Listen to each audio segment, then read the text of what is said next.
Olá, sejam bem-vindos ao 16º episódio do ReumaCast, o podcast da Sociedade Paulista de Reumatologia.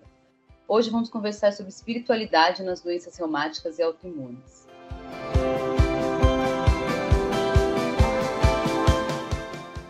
Eu sou Karina Bonfiglioli, sou reumatologista da Universidade de São Paulo e atuo principalmente nas áreas de artrite reumatoide e ultrassonografia reumatológica. Coordeno a Comissão de Artrite Reumatoide da Sociedade Brasileira de Reumatologia e faço parte da Comissão de Educação da Sociedade Paulista de Reumatologia. E para discutir esse assunto, eu tenho o prazer de receber 3 colegas. Eu vou começar apresentando a doutora Ana Beatriz Cordeiro. Ela é reumatologista e se interessa por temas ligados à espiritualidade, filosofia, desenvolvimento pessoal, saúde mental e a humanização na saúde. A doutora Ana é pós-graduada em Bases da Saúde Integrativa e Práticas Complementares. Tem formação em Mindfulness para profissionais de saúde pelo Hospital Oswaldo Cruz e uma certificação internacional em Psicologia Positiva pelo Wellbeing Institute. Seja bem-vinda, Ana. Olá, Karina. Olá, pessoal. É um prazer estar aqui. Agradeço muito o convite, a possibilidade de trocas e de compartilhar. Obrigada. E aqui com a gente também está o Dr. Tiago Pugliese Branco. Ele é geriatra e se dedica à área de cuidados paliativos. Também é coordenador da equipe de clínica médica e dos cuidados paliativos do Hospital Paulistano, na Rede Américas, e atua na equipe de paliativos do ICESP. O Tiago também participou da edição de 2 livros no tema, Espiritualidade e Oncologia e Tratado de Espiritualidade e Saúde. Bem-vindo, Tiago. Olá, Karina, muito obrigado aí pelo convite. É um prazer estar aqui podendo dividir essa experiência e também aprendendo com vocês. Estou muito feliz aí, obrigado. E para completar o nosso time de especialistas, eu dou as boas-vindas a Giovanise Balbino. Ela é escritora de mais de 25 livros e palestrante espírita. Também é apresentadora do programa Na Tribuna Espírita com Giovanise Balbino, na TV Mundo Maior, e do programa Momento com Giovanise Balbino, na Rádio Boa Nova. Ela também traz o ponto de vista do paciente para a nossa discussão, o que é pivotal nas nossas conclusões. É um prazer tê-la conosco no nosso ReumaCast, Giovanise. Doutora Karina, muito obrigada por esse convite. Quero agradecer essas pessoas maravilhosas, doutora Ana, doutor Tiago, e é um prazer enorme estar aqui com vocês. Muito obrigada pela presença de todos vocês. Tenho certeza que vai ser uma discussão muito enriquecedora. E eu quero abrir com uma pergunta que eu acho que gera dúvida para a maioria dos colegas, tanto da área da saúde, como para a população em geral mesmo. Quando a gente fala de religiosidade e de espiritualidade, isso significa um sinônimo? Eles são a mesma coisa? Eu queria que a Giovanise começasse colocando o ponto de vista dela e depois abrir para os outros colegas comentarem. Bom, a gente falar de religiosidade, de espiritualidade, né, são 2 coisas muito distintas, né? A religiosidade, ele sempre vai levar a nossa mente àquela estrutura religiosa, claro, respeitando sempre, sem fazer juízo de valor das religiões, elas são importantes, elas existem porque elas são importantes até na evolução do nosso próprio ser, né? Dos momentos onde a pessoa está, para onde ela vai, ou o que ela quer da vida dela, aqui nesse planeta ou até fora dele. Quando a gente fala da espiritualidade, né, a gente fala das coisas do espírito. Né, e as coisas do espírito estão muito relacionada com o nosso próprio eu, a nossa relação com o nosso próximo. Eu queria só relembrar aqui, independente da religião, uma máxima, né, de Jesus Cristo, que ele dizia sempre assim, que amar ao próximo como a nós mesmos, né? E a lei máxima é a lei do amor, e a espiritualidade, ela é regida por essa lei. É a gente se conhecer as nossas necessidades, sejam elas primárias, sejam elas na amplitude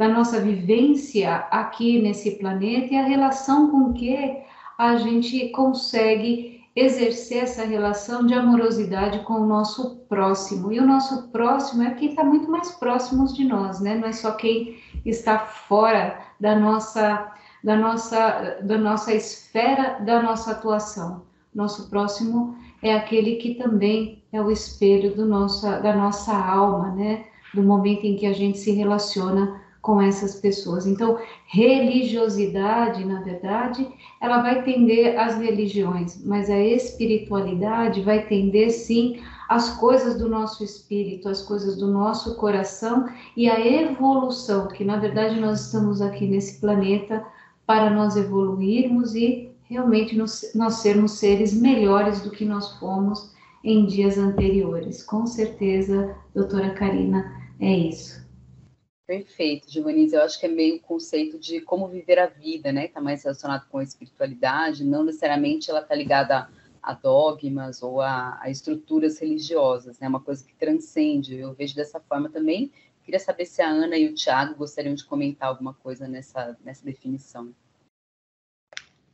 Acho importante pontuar uma questão que às vezes a gente pega indivíduos que se consideram agnósticos, têm dúvida da crença ou que são ateus e que têm uma espiritualidade desenvolvida porque tem senso de propósito, de vida, de sentido e tem uma percepção e uma valorização da relação consigo mesmo em busca de autoconhecimento e de melhoria do relacionamento com o outro, com as pessoas com quem convivem, com o ambiente, de uma forma mais ampla. Como muitas vezes a gente pode pegar pessoas que vivem uma determinada doutrina, mas só no protocolar organizacional, mas que na prática do dia a dia não tem um desenvolvimento desse sentido mais amplo relacionado a propósito e autoconhecimento.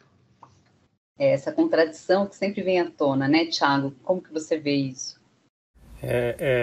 Realmente, acho que as duas falas, elas se complementam, né? A gente procura ser, apesar de lidar com pessoas na nossa atuação médica e profissional na área da saúde bastante religiosas, a gente procura ampliar a visão não só para aqueles que seguem uma determinada religião ou que têm alguma tradição de formação religiosa, mas que não obrigatoriamente seguem, mas a gente procura olhar a espiritualidade como a forma como os indivíduos eles vão procurar expressar o significado e o propósito e como eles vão vivenciar suas conexões dentro daquilo que faça sentido para ele, né? Então, essas conexões, como bem a Giovanise falou, é consigo mesmo, antes de tudo, né? Como que nós nos relacionamos e lidamos com os nossos conflitos, né?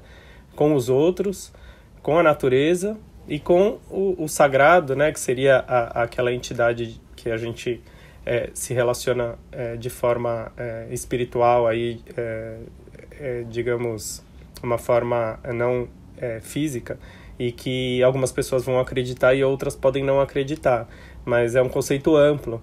Todos têm um sentido de vida, eu acho. É muito difícil a pessoa, uma fonte na realidade de sofrimento, não ter um sentido de vida, né? E então, esse sentido ele pode ser obtido por meio de uma religião, que é um sistema já organizado, ou não, né? Trazendo isso agora para a medicina, hoje a gente tem uma visão de que não discutir espiritualidade dentro da medicina, ela já sinaliza uma desatualização científica, porque realmente existe um corpo de evidência que favorece muito a aplicabilidade desses conceitos na nossa prática, né? A gente vai estar com uma assistência prejudicada se a gente não tiver um domínio mínimo dessas áreas.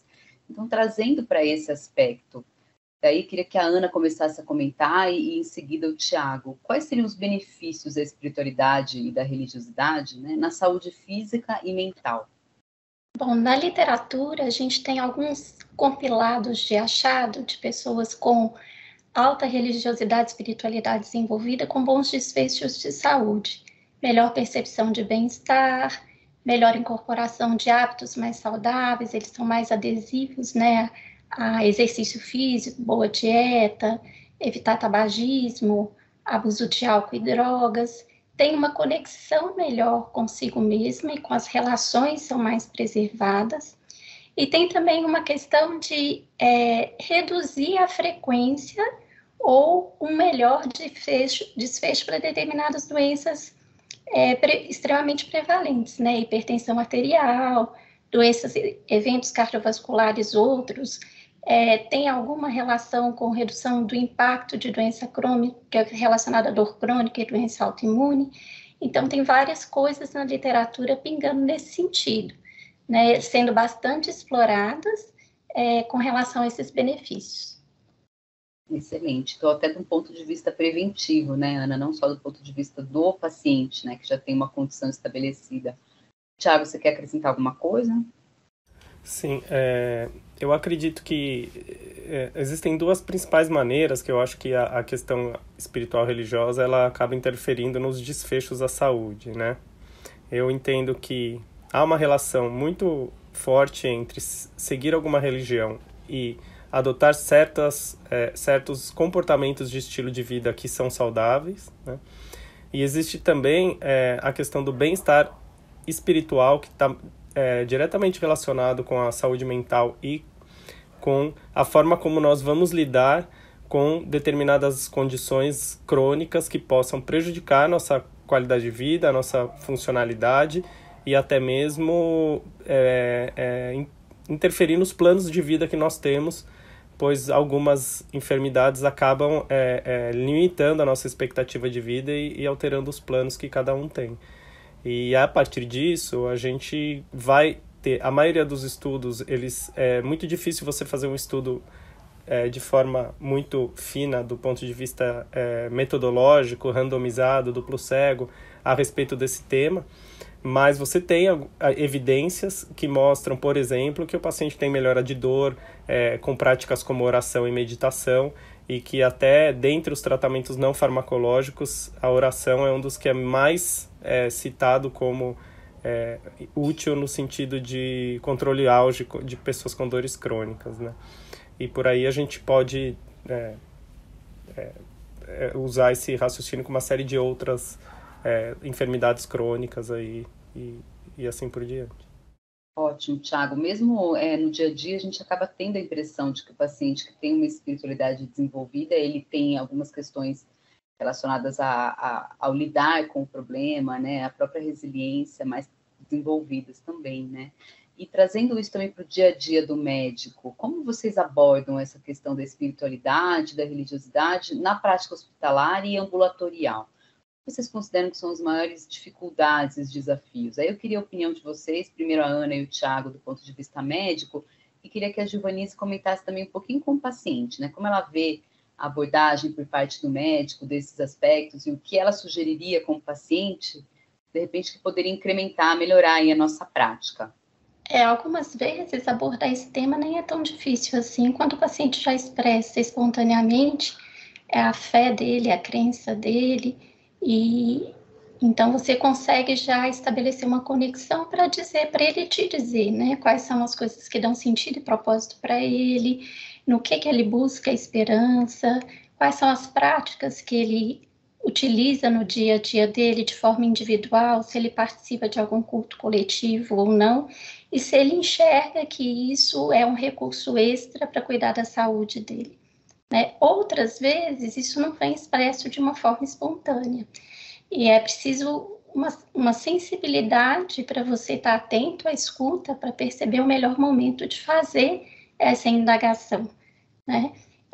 Quando a pessoa abre espaço no sentido de externalizar o sofrimento que a doença causa na vida dele, o impacto que causa na sua saúde mental ou na sua saúde física, aí é a forma de você começar a explorar quais são os valores e as crenças que ele tem e assim dar andamento na conversa.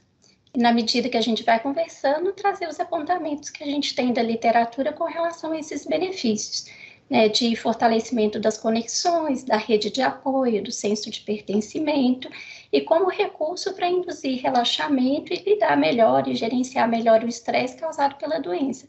Seja um estresse físico percebido por ele, ou um estresse que vem em consequência do não conseguir trabalhar, repercussões nas relações e a antecipação de determinadas perdas que porventura possam vir. E aí a forma que a gente encontra de também educar sobre a doença, desmistificar algumas crenças que o paciente tenha com relação a isso e fazer com que ele tenha outras perspectivas e melhore sua resiliência e o enfrentamento da doença.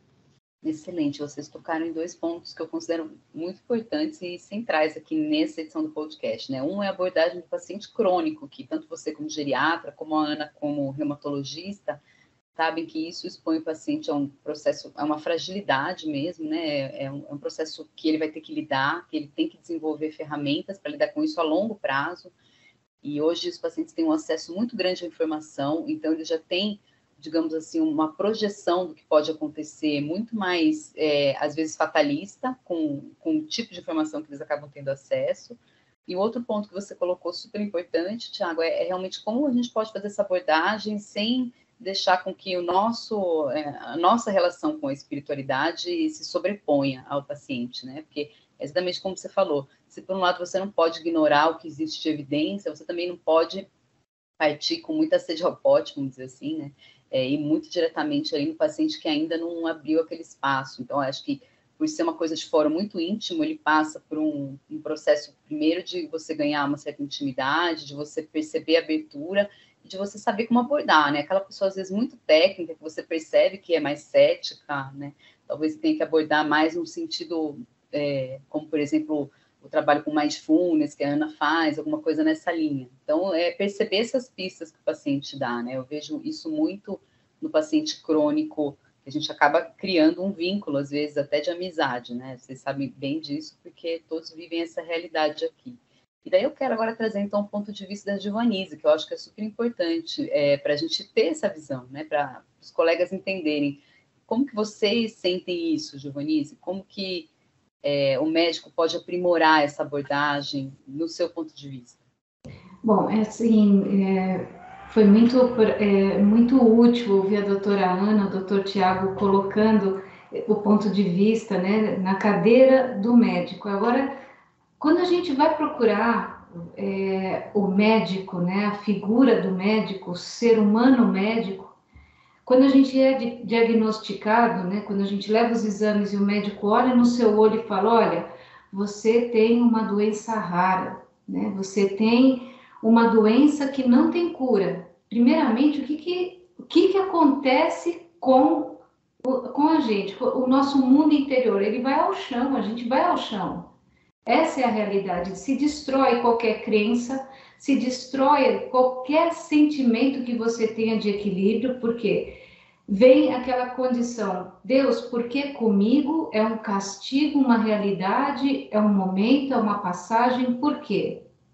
Depois a gente vem e escuta, né, daquela frase e tenta buscar no médico aquele apoio que eu chamo da porta da esperança, né? Porque quando a gente consegue mergulhar dentro do coração do médico e estabelecer essa conexão, além, porque a gente sabe que o médico ele tem o conhecimento, as ferramentas, porque eles se prepararam para isso. Então, todos eles têm a forma, não a fórmula mágica, mas a condição de guiar e amenizar o sofrimento que a gente vai ter ao longo da nossa vida, porque uma doença crônica é uma doença que a gente tem que olhar como um amigo e não como um inimigo. E esse olhar da doença, ele tem uma participação do médico fundamental. Então, a gente, quando recebe essa notícia, tem aquele momento que a gente começa a odiar o médico, odeia todo mundo, e depois que você se encontra com você mesmo, que você consegue estabelecer essa conexão com essa pessoa que está ali te estendendo a mão, olhando para o médico, não, olha, você vai tomar esse remédio como uma punição, não, é um caminho que ele está te dando. Olha, talvez uma terapêutica diferente também te agregue valor para você encontrar a sua cura interior e aceitar, né? E uma coisa muito importante que eu até me chamou muito a atenção são quando o Dr. Tiago comenta, né, dos protocolos médicos, né, das perguntas que fazem para nós, e às vezes a gente não tem a oportunidade de falar. Isso é muito importante porque o paciente ele vem muitas vezes de ambientes tóxicos, profissionais, até religiosos tóxicos também, familiares, e tudo isso ele vem e se transforma ali no quê? Numa doença. E ele vai ter que falar com o médico, escutar, e todo esse ambiente, essa ambientação, né, que a gente vive, com o olhar mais amplo, mais holístico que o médico tem, das terapêuticas, de todo o seu conhecimento científico, unindo essa ciência à espiritualidade, porque é comprovado, sim, que a fé hoje também é um movimento de cura. né? Já é comprovado nas universidades, tanto aqui no Brasil como fora. Então, quando a gente vai buscar o médico, né, a gente busca esperança. Essa é a grande realidade, independente da religião, independente de qualquer coisa, porque a medicina, ela tem um viés muito grande de vida e morte, né? Esse conceito, é meio antagônico, mas é a realidade, né? Do mesmo jeito que o médico traz a vida do meio da criança, ele também dá o diagnóstico de uma doença rara que a gente vai viver a nossa vida inteira com ela. E quando a gente estabelece essa conexão de amizade, de apoio, de porto seguro que o médico passa a ser, né? E a gente entende também que tem dias ruins para o médico, que ele talvez não vá querer te ouvir naquele dia, mas o ouvir e a gente escutar, saber escutar também, que é o viés, né? Um viés de duas mãos aqui, de saber escutar o médico sem se revoltar, entender que a doença não é um castigo, é um aprendizado para nós, e aprender a olhar a doença não como uma punição, mas como um momento de aprendizado para todos nós. Não é fácil, claro que não, porque você vai ter que fazer uma reforma íntima, como a doutora Ana citou, e se reformar e olhar para dentro de si, você vai encontrar coisas que você não vai gostar, mas é importante isso, porque já dizia até os filósofos, né? Conheça-te a ti mesmo. E conhecer a nós mesmos, a gente vai olhar coisas que a gente realmente talvez não goste. E a doença, nesse momento, o médico é uma chave importantíssima, talvez, para abrir a porta do nosso coração, olhar dentro, arrumar essa casa interior, para que o corpo possa receber de dentro para fora a cura e o médico ser esse porta-voz de Deus nessa condição, nessa caminhada que com certeza o paciente sozinho ele não consegue, porque a medicina ela é em primeiro momento e a ajuda espiritual tem que caminhar junto e os dois juntos com certeza é triunfo certo, é assim que eu penso. Excelente, Giovanise. Isso realmente abre uma porta, né, para a gente pensar e também traz um gancho para a minha próxima pergunta, né? Você coloca, muito bem colocado, que é uma via de duas mãos e que os médicos também têm um aspecto humano. E aí eu queria saber até da Ana também e do Thiago, mas a Ana que atua em práticas integrativas. O médico ele tem a sobrecarga, muitas vezes, de trabalho e a sobrecarga de sofrimento alheio, né, que a gente acaba absorvendo também, querendo ou não, né, embora seja uma coisa da nossa rotina, a gente vive em contato com muito sofrimento. E, nesse sentido, a prática da espiritualidade, ela pode trazer benefício para a equipe de saúde, né, com reflexos na assistência, até no sentido de melhorar a nossa assistência, a nossa escuta, a nossa empatia. Queria que a Ana começasse, depois se o Thiago também quiser comentar, e mesmo a Giovanise. Eu acho essa pergunta excelente, né? Porque a Giovanise muito bem colocou, né, de lembrar os profissionais da saúde enquanto seres humanos. Então, passamos todos pelas mesmas dificuldades. A questão é que muitas vezes o profissional da área da saúde, especialmente o médico, ele não se enxerga nesse lugar, ele tem muita dificuldade de se ver nesse lugar de alguém que precisa ser cuidado, ou que merece cuidado. Então, assim, tem até uma história que me contaram uma vez: doutor, escutei essa história à sua cara, parece tanto com as coisas que a senhora fala. Era uma faxineira que vivia reclamando do médico do postinho de saúde, que nunca olhava na cara dela. E aí ela tinha sempre a consulta marcada no horário da tarde, que era depois do horário que ela saía da faxina no prédio. E aí ela estava determinada a fazer aquele homem olhar para ela. E ela levou um bolo para ele. Aí na hora que ela entregou o bolo para ele, ele olhou para ela e falou assim: nossa, dona fulana, como é que a senhora adivinhou? Eu estou aqui desde as 7 da manhã, são quase 3 da tarde, acho que eu não bebi nem água. E aí ela ficou assim, teve uma empatia de perceber o cansaço do médico e se predispôs a cuidar dele. Ela virou e falou assim: doutor, ele não olha para a gente porque ele está cansado. E assim, a gente tem dados de pré-pandemia já há algum tempo mostrando aumento de depressão e de ansiedade na população em geral, mas um alerta que chama muito a atenção da gente, que é o índice crescente de burnout em profissionais da área da saúde. Os números pré-pandemia são muito ruins e, com certeza, pós-pandemia mais ainda.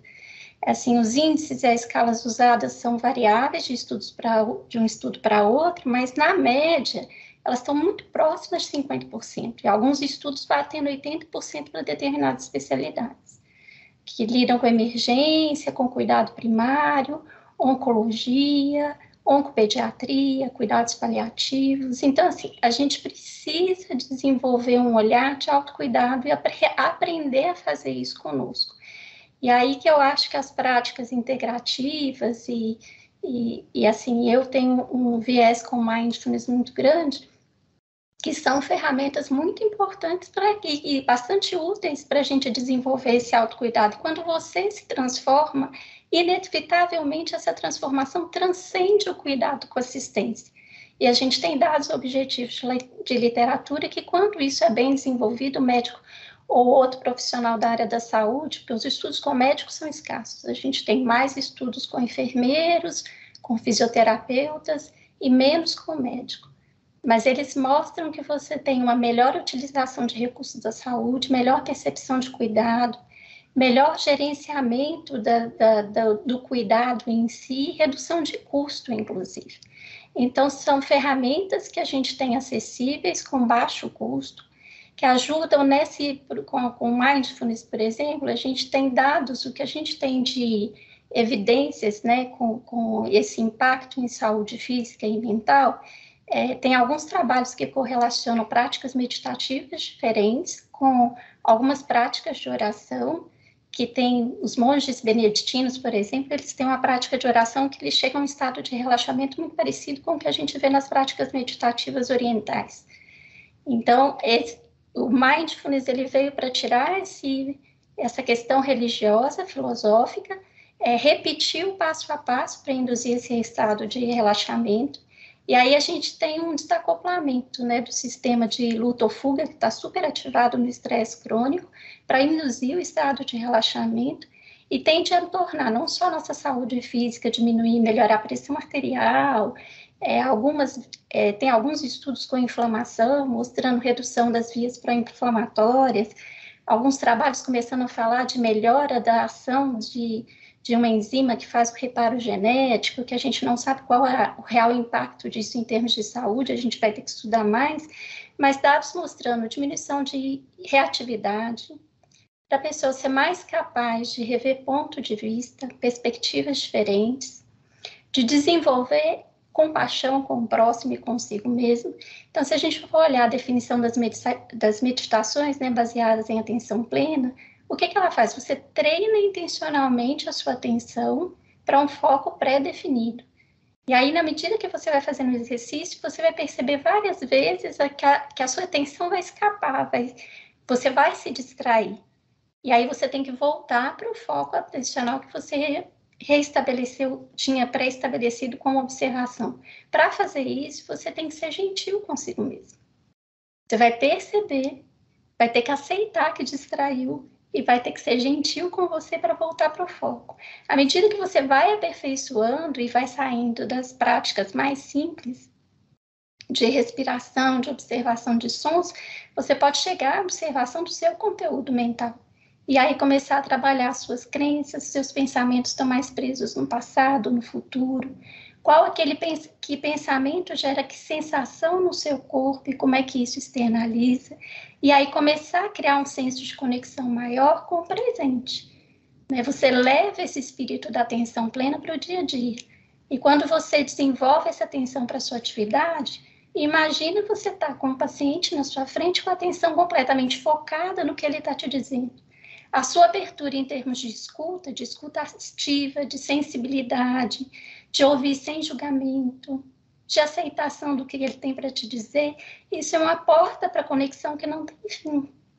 E aí entra a questão do que a Giovannice falou, do médico virar seu parceiro e seu amigo. E conexões importam, elas ecoam, elas estimulam mais emoções positivas.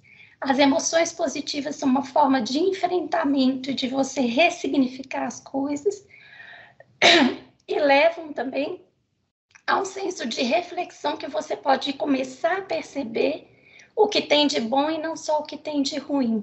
E aí mesmo não é negar a emoção negativa e não é negar o que tem de ruim, mas é acrescentar o e. É um outro olhar apreciativo e de admiração que leva a essa compensação da balança. Então, tem sim, se você se torna melhor para você mesmo, não tem como isso não transcender para o paciente.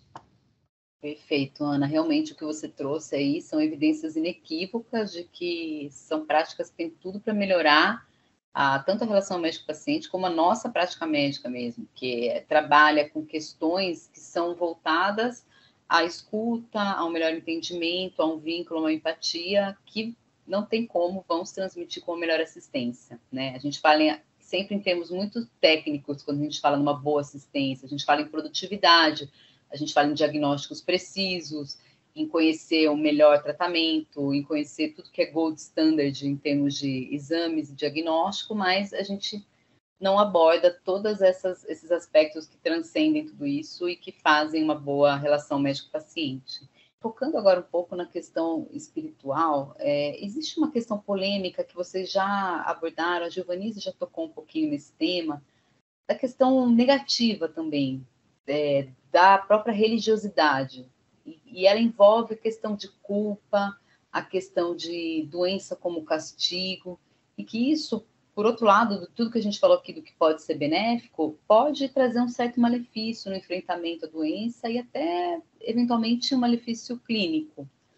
E isso também já está demonstrado. Eu queria a opinião do Tiago e da Giovanise sobre esse aspecto, né? Então, a Giovanise colocou um pouquinho, é um castigo, né? Às vezes é a primeira impressão do paciente. Então, como vocês conseguem contornar essa questão, né? E do ponto de vista médico, Tiago, como que através da ciência, da medicina e demonstrando evidências, a gente consegue trabalhar esses dogmas que muitas vezes podem prejudicar o desenvolvimento do nosso tratamento?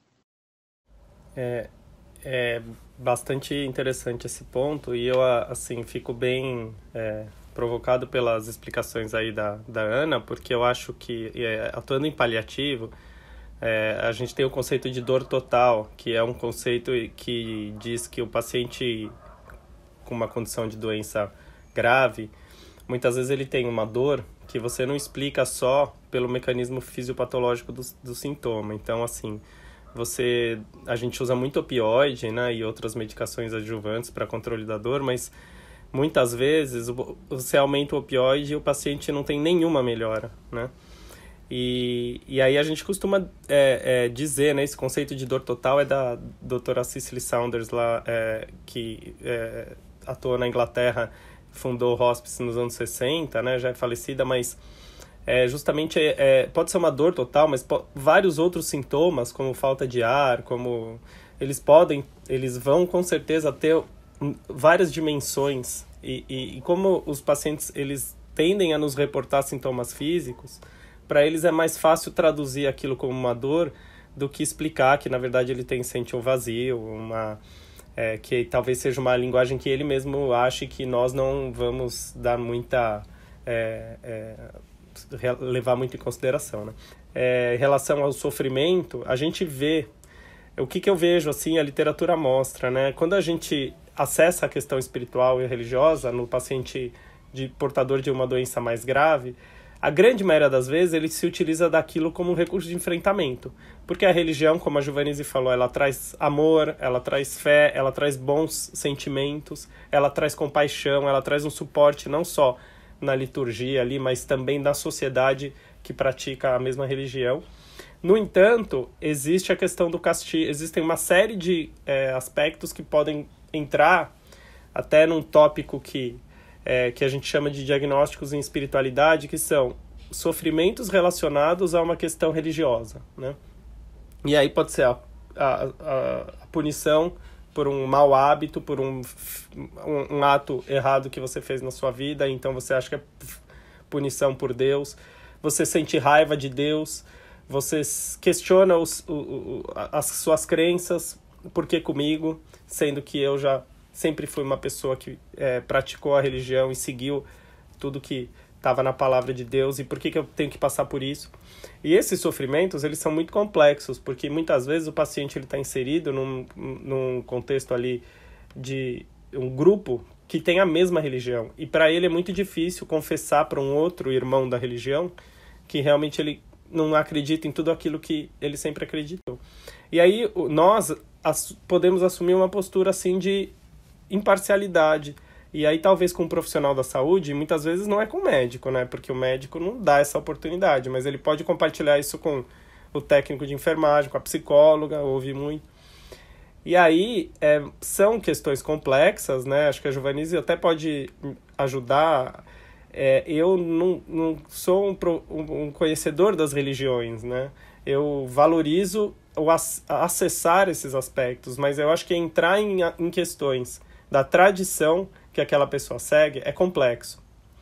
Infelizmente, no Brasil, a gente não tem a figura do capelão com uma formação voltada para atender a área da saúde de forma ecumênica. Ou seja, é uma pessoa que ele não vai aprofundar na questão do evangélico, por exemplo, mas ele tem um conhecimento das denominações do evangélico e do catolicismo e do espiritismo, e ele vai saber orientar o paciente até chamar os sacerdotes que podem ajudar frente a um sofrimento.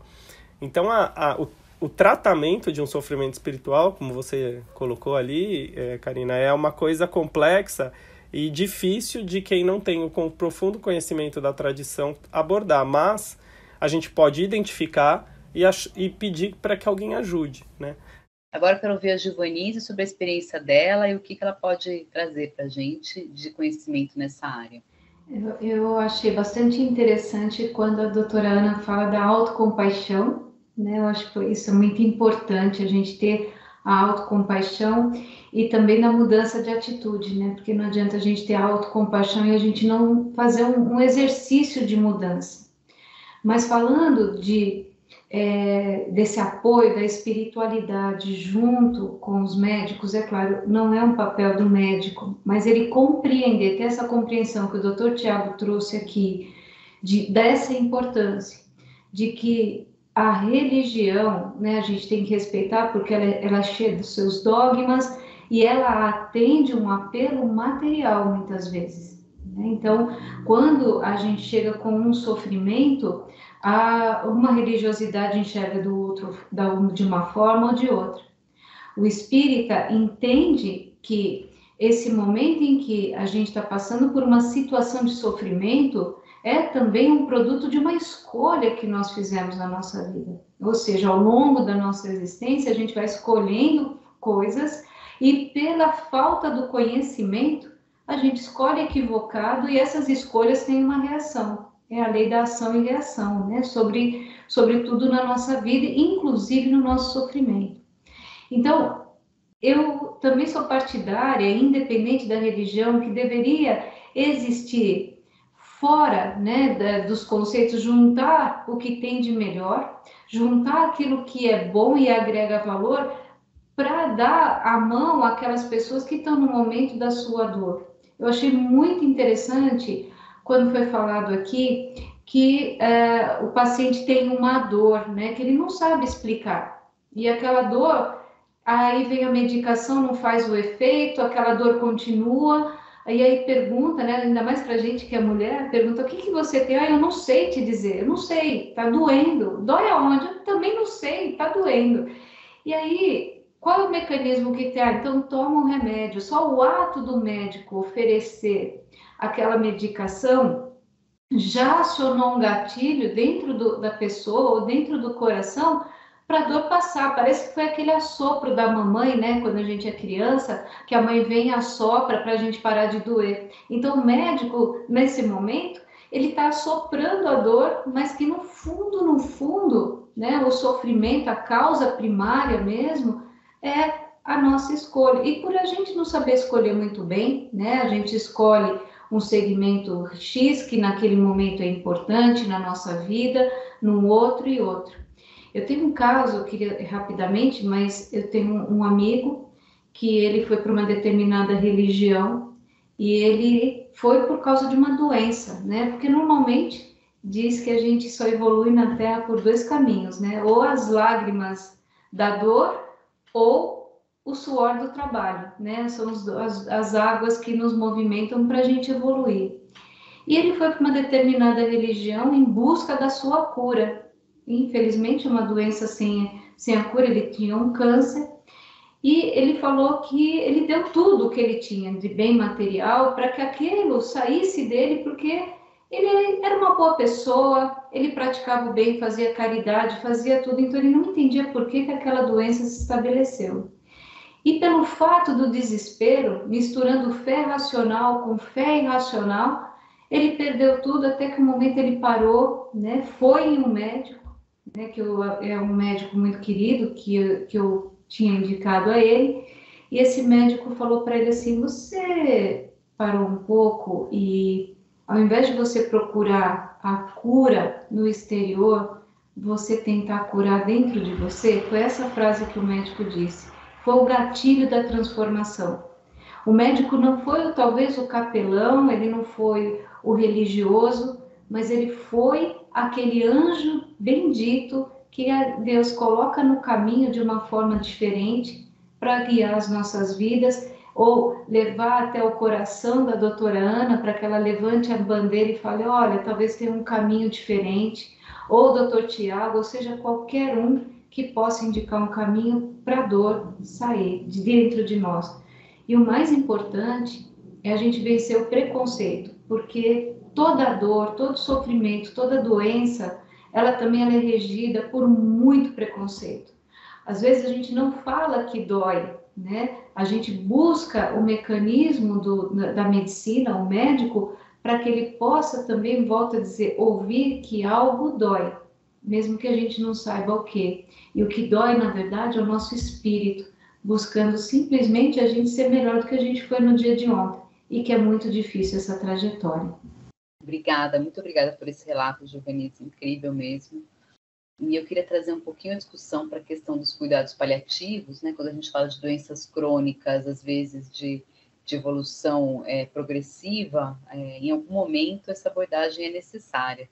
E eu queria que o Tiago elucidasse, né, para a gente, dentro da reumatologia, mas na prática clínica geral, qual é o momento, né? Como é feita essa abordagem, como é feita essa abordagem com o paciente, com a família, trazendo um pouquinho a discussão para a questão de espiritualidade também. E se mais alguém quiser comentar, pode ficar à vontade. Então, a minha área principal de atuação, eu acho que a geriatria e o cuidado paliativo caminham muito juntos. Eu não vejo são habilidades que se complementam, na minha opinião. Eu acho muito difícil um geriatra evitar essas habilidades, porque a gente cuida de pessoas na última fase da vida delas, que pode ser uma fase de muitos anos ou pode ser menor, mas a gente precisa saber lidar com questões de finitude ou tratar de enfermidades que tornam a vida do paciente mais curta ou que impactam de forma significativa na qualidade de vida deles.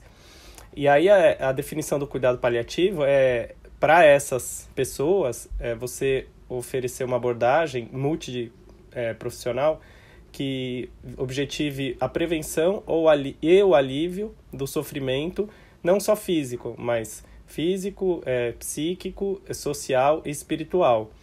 E é interessante porque quando eu fiz geriatria, acho que uma das coisas que me fez seguir para a geriatria foi o fato de eu ter conhecido um ambulatório de cuidado paliativo dentro da geriatria, antes de eu prestar, né? Porque eu achei que aquilo preenchia lacunas na assistência dos doentes que muitos a gente cuidava e não sabia coisas básicas como tratar a dor adequadamente, mas também como habilidade de comunicação, como manejo de sintomas mais aprofundado, e discussão de planejamento de cuidado. E aí o que eu enfrentei, assim, no começo enfrentei não, né? Mas o que eu vivenciei no começo dessa jornada aí em paliativo é perceber que mesmo os paliativistas tinham medo de falar de espiritualidade. E aí eu não era um cara que eu falava, nossa, eu vou estudar isso porque, sei lá. Mas eu falei assim, caramba, todo mundo, mesmo nosso grupo, não tem uma prática tão, assim, um conhecimento, pelo menos básico, para dizer assim, eu abordo a espiritualidade das pessoas, dos meus pacientes, já que eu faço paliativo. Então eu vou estudar isso aí, porque tá errado, tá na definição e as pessoas têm medo de fazer, né? E esse medo, ele vem muito daquela coisa que a gente tem que dar respostas ao paciente, né?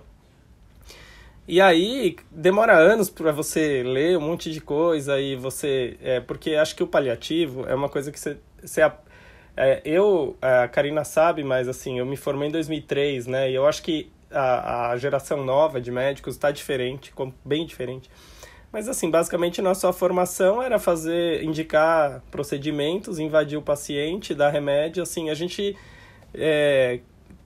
pensava muito pouco em, será que realmente faz sentido, isso tem benefício, será que eu não estou raciocinando de uma forma assim, qual vai ser o resultado de tudo isso, né? E avaliar o real benefício, os valores do paciente frente ao tratamento que talvez o potencial benéfico aí é limítrofe, né? E aí eu comecei a perceber que quando a gente propunha, eu falei assim, então vamos abordar no ambulatório aí, vamos fazer um questionário de espiritualidade para ver como que a gente aplica. Aí todo mundo falava assim, não, mas eu tenho que estudar mais, eu não tenho treinamento adequado. E aí eu percebi que, sim, são questões delicadas, sim, tem conflitos que a gente descobre, mas não tem que dar resposta, né? A resposta muitas vezes não tem, são dilemas que a gente vai carregar por toda a nossa vida, mas é um fato de estar próximo do paciente, estar junto, ouvir. E, enfim, eu acho que ainda esse relato ainda existe, eu acho que ainda as pessoas têm receio, e muito daquela cisão da ciência e espiritualidade, né? Acho que os médicos, a gente tem tanta questão da medicina baseada em evidência que a gente fica com medo de, será que isso aí não é uma abordagem meio sem embasamento? Será que eu não estou indo para um caminho não científico, né? E aí, eu acho que é realmente esse preconceito que a gente ainda vai viver e ver e lidar, porque é uma questão de sensibilizar os profissionais mesmo. E aí eu acho que não tem como você abordar o paciente cuidado paliativo de uma forma adequada sem, em algum momento, tentar acessar isso e aprender a fazer isso de uma maneira que você se sinta confortável. Esse é um ponto, né? Então, um dos meus professores, mentores nessa jornada é o Dr. Luiz Saporetti, que é geriatra, e ele dá um curso as pessoas vão... um final de semana, né, que ele leva para uma espécie de retiro, para que cada um pense na própria espiritualidade. Porque se a gente não para, né, como a Ana Beatriz falou na prática aí de meditação, para tentar fazer a nossa vida um pouco mais lenta para que a gente possa olhar para dentro de si mesmo e continuar naquela correria, vai ser difícil da gente entender como que isso funciona no paciente, né? Então, enfim, são reflexões aí que eu acho que aí a abordagem prática, né, que você perguntou, não sei, eu costumo perguntar primeiro se o paciente tem alguma crença ou uma religião. São perguntas sugeridas aí, né? Se ele fala que ele não tem nenhuma crença, nenhuma religião, é o que dá sentido para a vida dele, né? Qual a importância de tudo isso no cenário que ele está passando, como que ele se utiliza dessas coisas para lidar com a condição de saúde dele, né? Se isso é importante ou não, ou se... Normalmente as pessoas se aproximam nesse momento de sofrimento, porque são recursos que aparecem ou exacerbam na maioria das pessoas. Se existe a questão da comunidade, porque ou a pessoa ela frequenta uma comunidade religiosa e ela muito comum se afastar dela pela limitação física, e isso é um possível sofrimento, né? E como que a gente, de posse de todo esse conhecimento do indivíduo, a gente pode mudar o tratamento dele, se é que cabe uma mudança dentro daquilo que a gente acessou, né? E isso, a doutora Cristina Puchalski diz que isso precisa ficar documentado e ser incluído no plano de cuidado do paciente, não apenas o ajuste de medicação para dor ou o planejamento que você definiu para a doença de base, o tratamento modificador, mas também a questão espiritual, emocional e social, né? Esse aspecto que você colocou da nossa geração de médicos, né, Tia, que eu acho que a gente é ainda de uma geração muito organicista. Então, tanto eu como você fizemos parte até de um grupo de correlação anatomoclínica em que a gente fazia necrópsia, estudava os casos clínicos a fundo, tinha uma certa obsessão por entender o mecanismo fisiopatológico, orgânico de tudo, né? E isso traz uma excelência técnica, evidentemente, mas que ela não pode estar desacoplada de eu acho que a gente pode usar a expressão soft skill, que é uma coisa que está na moda, alguns soft skills como essa percepção do que é importante para o paciente de um ponto de vista mais abrangente, né? De um ponto de vista espiritual, de um ponto de vista transcendente à matéria, né? Que eu acho que a gente não pode perder isso de vista, evidentemente. E foi o tema nosso aqui, que eu acho que realmente a nossa discussão foi muito, muito enriquecedora para todos, eu tenho certeza que para todos nós aqui e para quem está nos ouvindo. E eu tenho mais uma última pergunta para vocês três, para a gente finalizar a nossa discussão. Eu quero que vocês, na verdade não uma pergunta, mas uma sugestão. Como vocês definem, né, do ponto de vista de vocês, a espiritualidade e a correlação com os conceitos de viver e morrer? Então, eu quero que vocês tragam esse conceito de viver e morrer dentro da percepção de vocês, né? O que é a vida, o que é a morte, como trabalhar isso. Uma vez me mandaram uma reflexão, qual era o contrário de morte, né? E o contrário de morte é nascimento, então vida é um intervalo. Inclusive o meu interesse, né, de ir para a área de cuidados integrativos, interesse por essas outras áreas de filosofia e espiritualidade tem muito a ver com a minha identidade de busca de sentido de vida, de propósito de vida, né? Eu acabei me tornando médica, ao longo do processo eu fui me transformando, tive os meus momentos de baixa, de questionar o que eu estava fazendo ali, né? Acho que até olhando hoje, estudando um pouquinho mais de estresse crônico, burnout, falei, gente, acho que eu tive isso, sabe?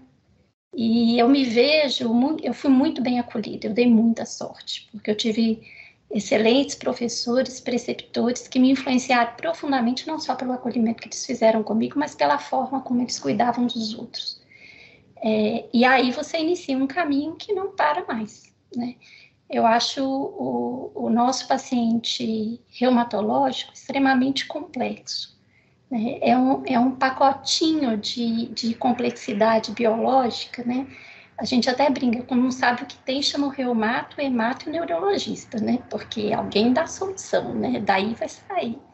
Mas tem uma complexidade também de ser, sabe? E acho que é esse caminho que eu fiz comigo mesma, que foi a ponte para eu poder olhar para o outro lado de uma outra forma.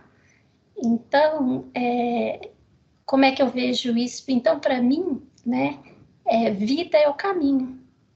O que é legal é o caminho. Eu não estou preocupada onde exatamente vou chegar, mas fazer do meu presente o melhor possível para mim, para quem estiver perto de mim. Bom, me emocionei muito com a doutora Ana aqui falando, né? E, nossa, é grandiosa a expressão, né, dela quando ela se coloca nessa reflexão tão ampla sobre a vida, né? Então, o que é viver, na verdade? E antes de falar disso, tem um amigo que diz o seguinte, né? Que na vida a gente perde o chão para a gente olhar para o céu, né? Às vezes a gente está muito olhando para a terra, então a gente perde o chão para a gente poder olhar para o céu. E quando a gente está lá em cima no céu, só voando, esquecendo das coisas da terra, Deus faz com que a gente volte e caia de volta no chão. E cabe a gente, né? Cada um de nós cair em pé ou cair de joelhos, é uma escolha.